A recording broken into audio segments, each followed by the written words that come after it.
Hey,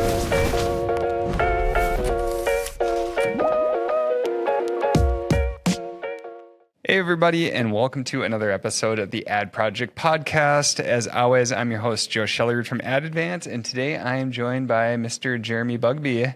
Jeremy, it's awesome to have you back on the podcast, man. Hey, Joe. Thanks a lot. It's always great to be here. Yep. So for those who didn't catch the last podcast that you did, you're our Director of Business Development. Give us a brief background on what you do. Really, as a director of business development, my role is to really get out there and let the world know what Ad Advance is doing and make meaningful connections and work to bring people into the organization. Yeah.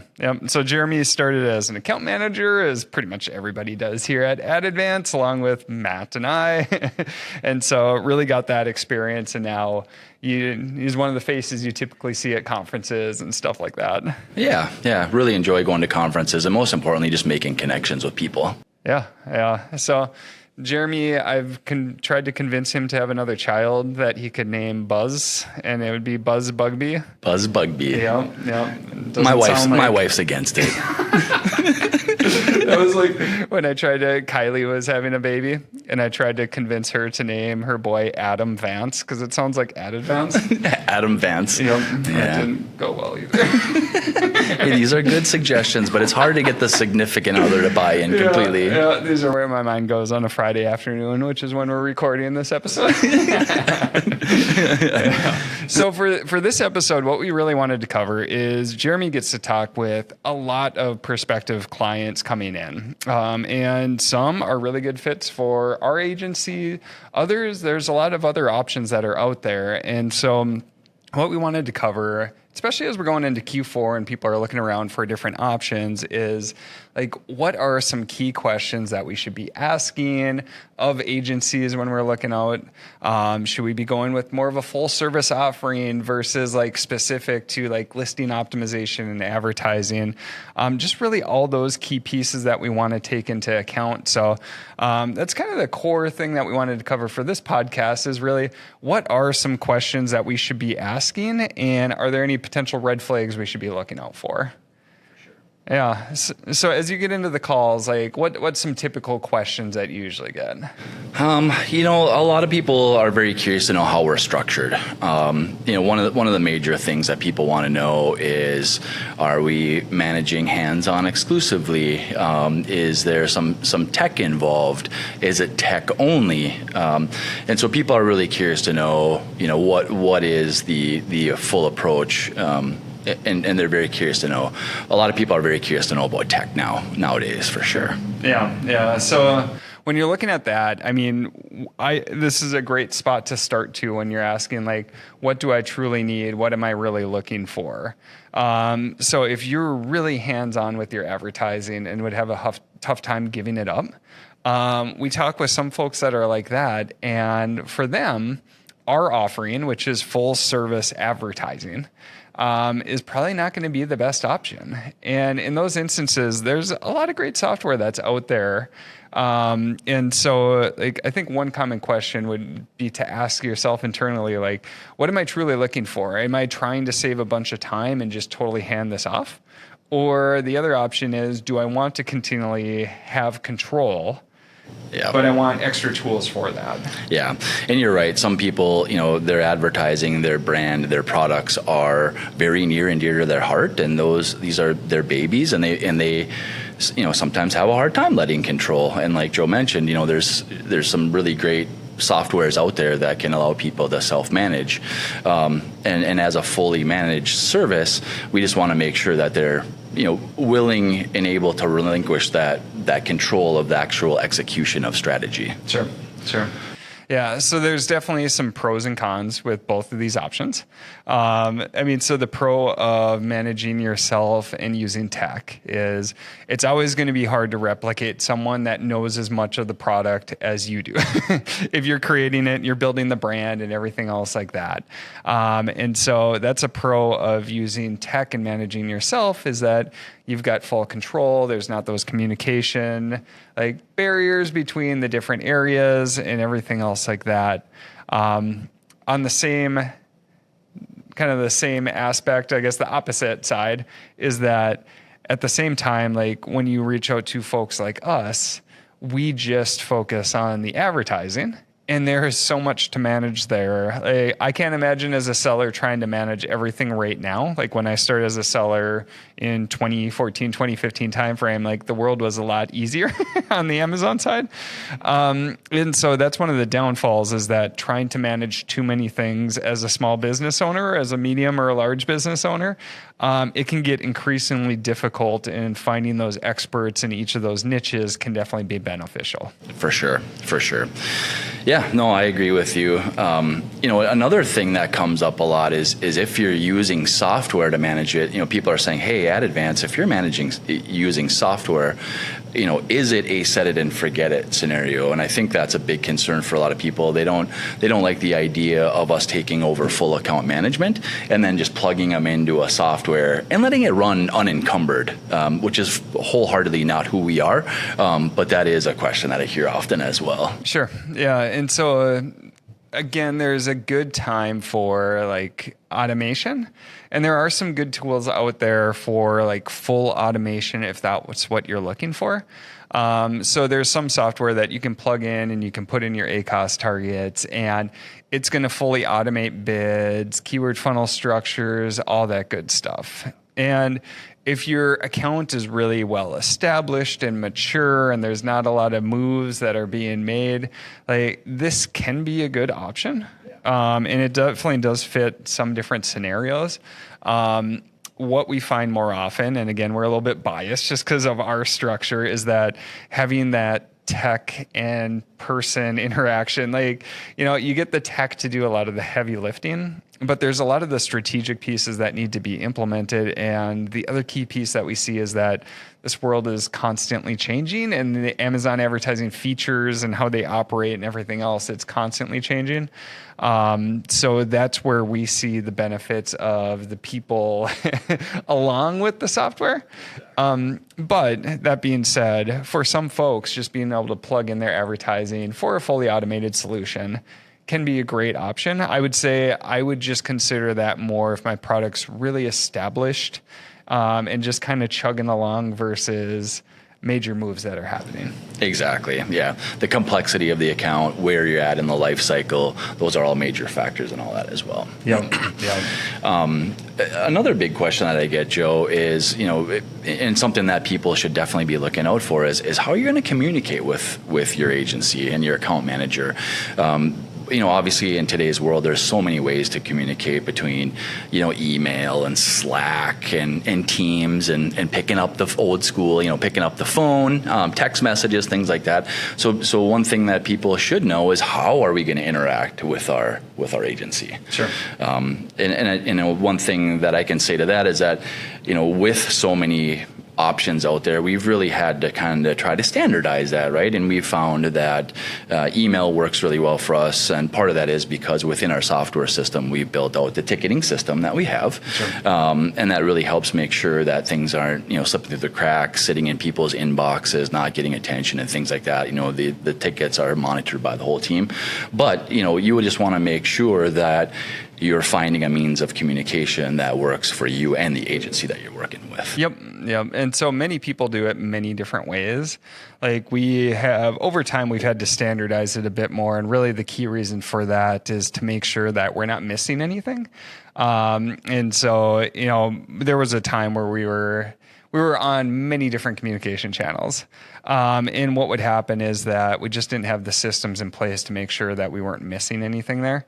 And so we went down more of a standard path on here's the direct lines of communication that we use.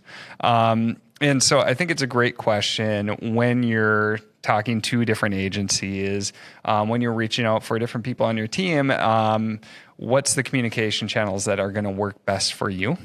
And the other key piece is, what's the response times that you need? So if you need a response like 10 minutes after the message on a Saturday, You might be looking more at like actually hiring like a teammate to go along with that, versus, if a typical time frame can be like less than 24 hours on a business day.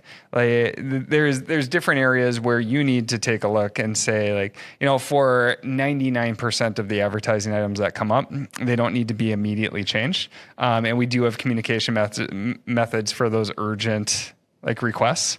They don't come up very often, but I think it's a really good piece to keep in mind and bring that up early.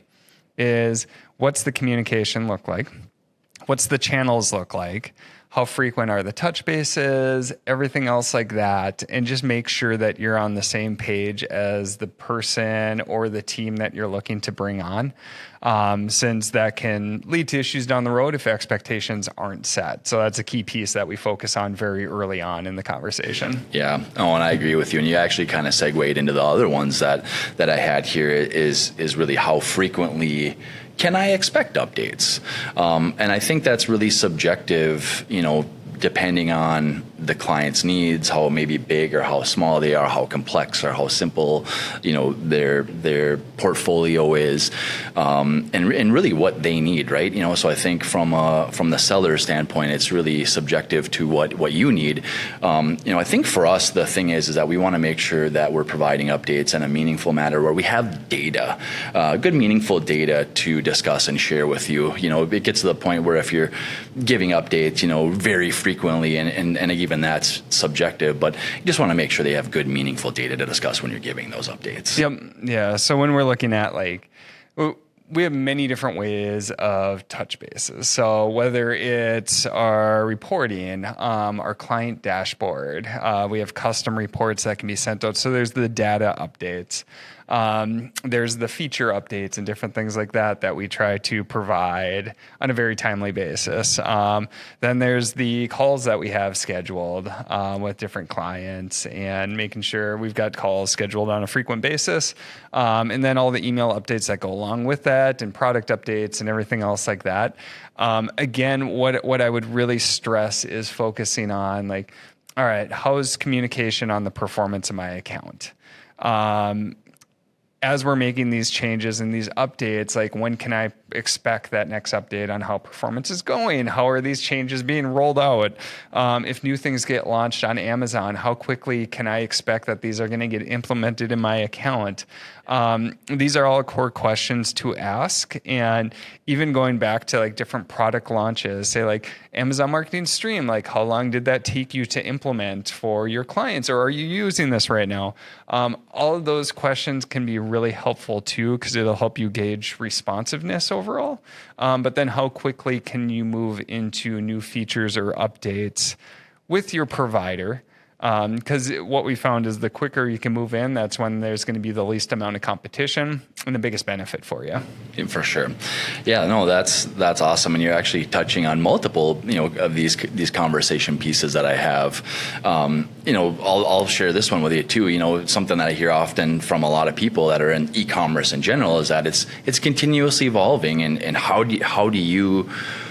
do I, as a seller in the space, how do you as an agency continue to stay up to date with the latest and greatest, the changes, the new features, and what have you? So I guess I'd love to point that question to you, Joe, because I think, a lot of people see you as a thought leader in the space, and I think you do a really great job of staying up with what's going on in e-commerce. And so I'll point that conversation to you, or a question to you. Yeah. Yeah. So if I'm sitting in the client's shoes, if I'm putting my seller hat back on, if I'm reaching out to different agencies or different providers, I think one thing that I'm asking is I'm going to look back at some bigger updates that have happened, whether they're new features that have been released. Probably pick a few of those. So you could go through the RSS feed for product updates in the developer portal, or you can even go through the blog on Amazon Advertising. And I can see when this is officially launched. And I would go back and I would say, okay, this is cool. This just came out on X date. Have you rolled this out to your clients? Or when do you expect that this will be rolled out? Or you could take stuff in previous timeframes too.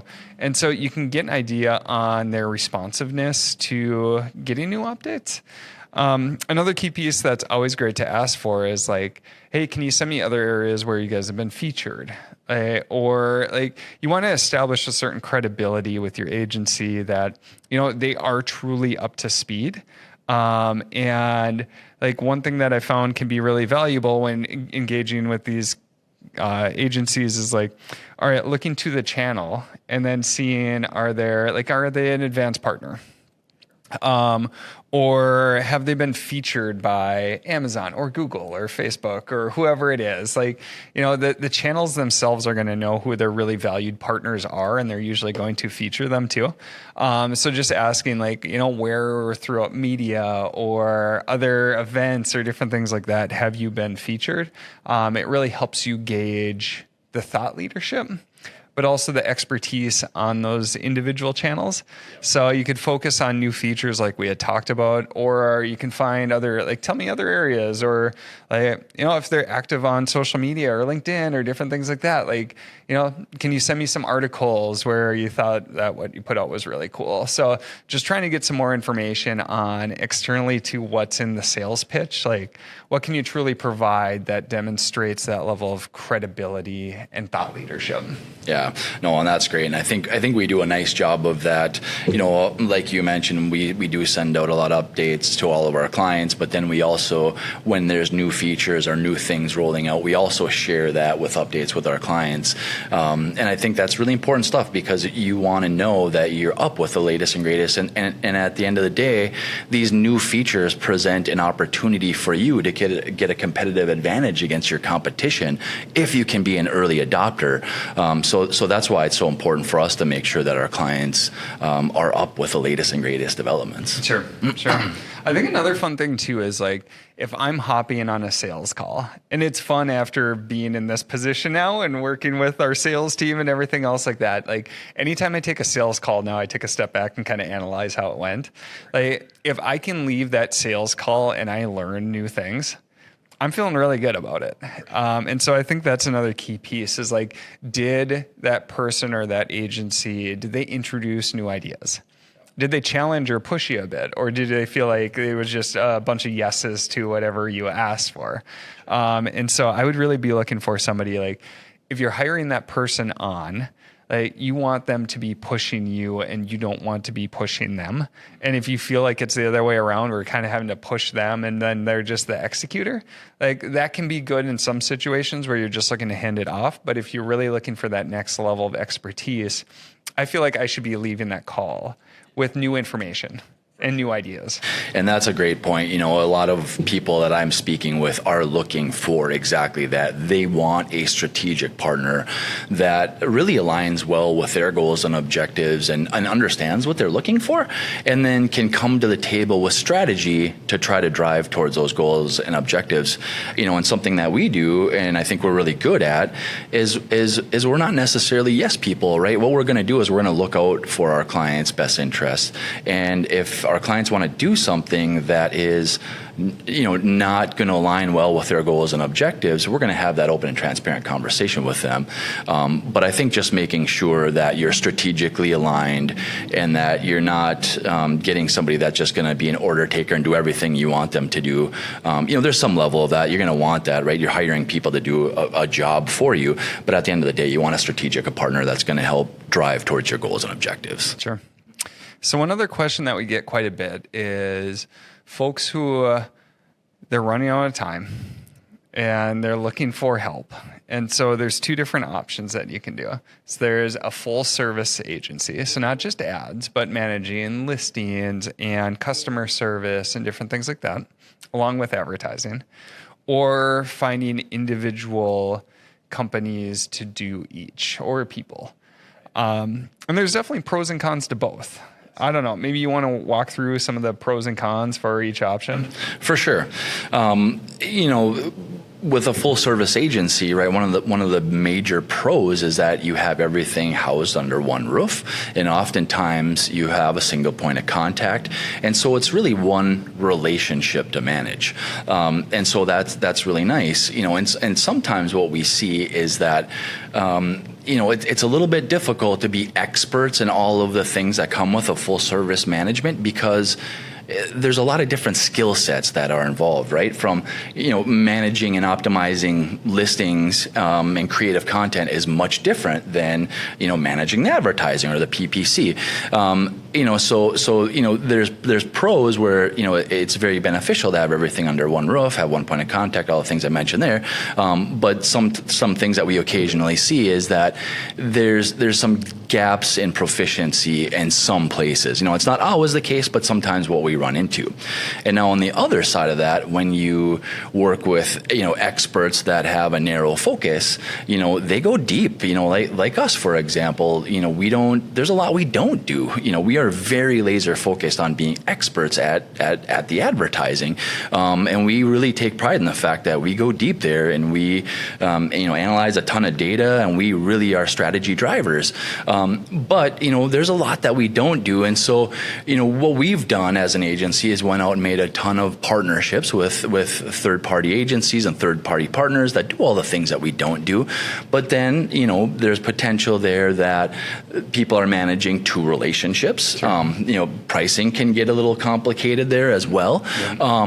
But the benefit of that is that oftentimes you are getting true experts at each of the pieces that you need. Yep. Yeah. And so what I would say is that in general, maybe earlier on, like full service can be a great option, because you have a single point of contact. Maybe you don't need that higher level of detail in each area. And it's just, if I can fine tune my advertising a bit, and I can get my listing really tuned up, and then help me manage and launch these new products and everything else like that.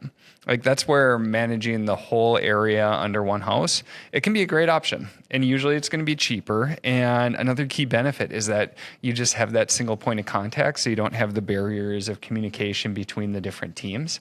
And it's less to manage overall, because again, it's one person. Where it starts to make sense to split it out more is as you get more advanced, bringing in individual experts, just like you do as you're building your business up.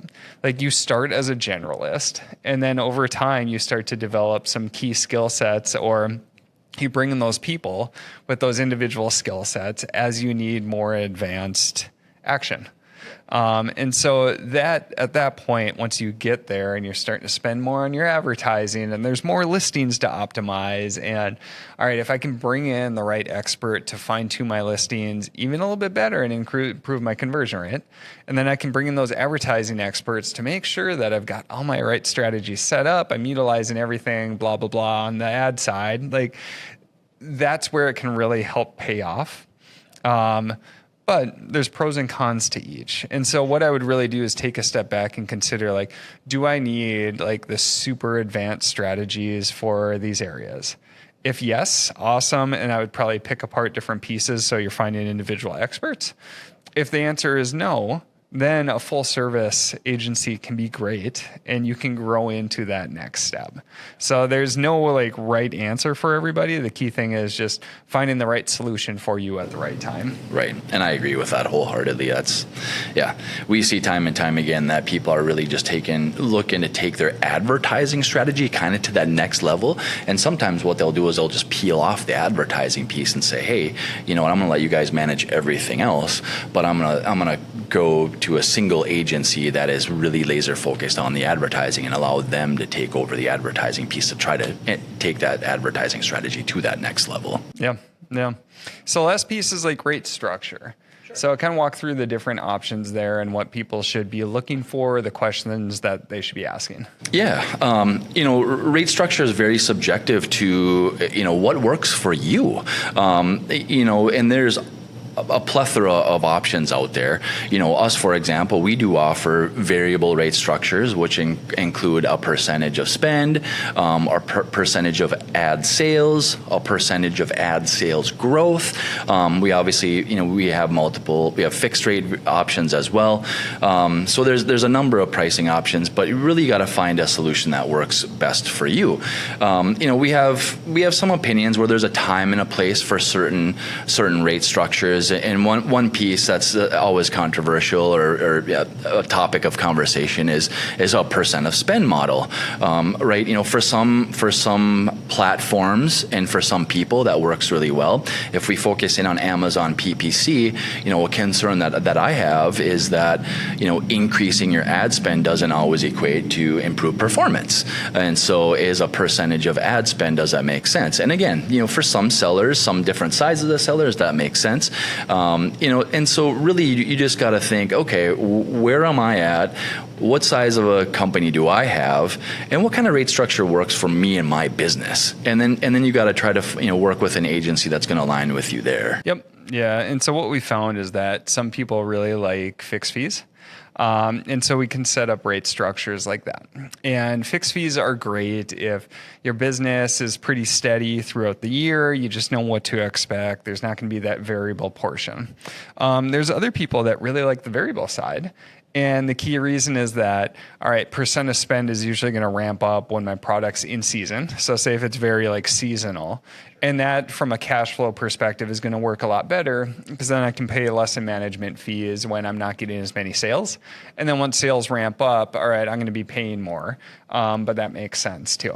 And the key thing is that if you are on a percent of spend or percent of sales models, just making sure that you either have control with the contract and how it's structured. So, what I would say is you want to avoid a long-term contract that's based off of a variable rate structure where you don't have guidelines like ROAS or advertising efficiency type targets too, because what could happen is with the long-term contract, your spend could get ramped up quite a bit.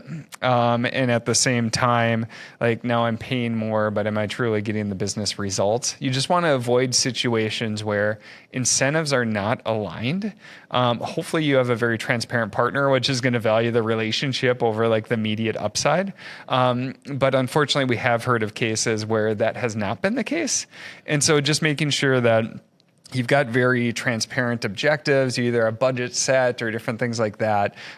So the scenario does not happen where advertising spend is just ramped up so more fees can be recuperated by the agency. That's the worst situation. Unfortunately, we have heard different scenarios where that has happened. Yeah, and that's that's a great point.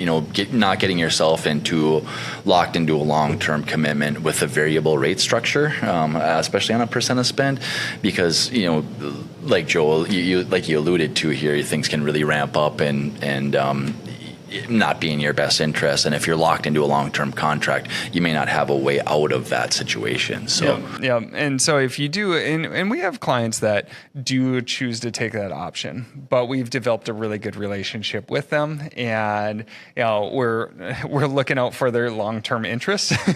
At the end of the day, we're always going to value the long-term relationship and our reputation over any of the short-term percent of spend that we could increase. But it's something to always keep in mind as whenever the incentive structure does not fully align, you want to make sure that you have other pieces in place as a business owner to make sure that you're getting the right objectives and those on your team are getting compensated appropriately. For sure. Yeah.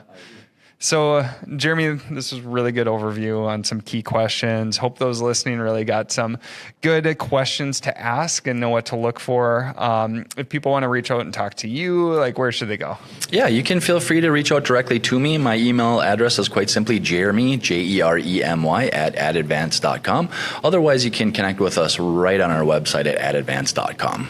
Yeah, yeah. And if you're at any conferences like Unboxed or Accelerate or Prosper or any other ones, Jeremy's usually at these different conferences. So keep an eye out for us. And we always love to talk. Yes, I always love to make connections with people. So if you see me out and about, I'd love to say hello. Yeah. Well, Jeremy, thank you again for joining the podcast. Yeah, thanks a lot for having me, Joe. Yeah, and for all those listening, as always, we really appreciate you listening to the Ad Project Podcast, and we'll see you on the next episode.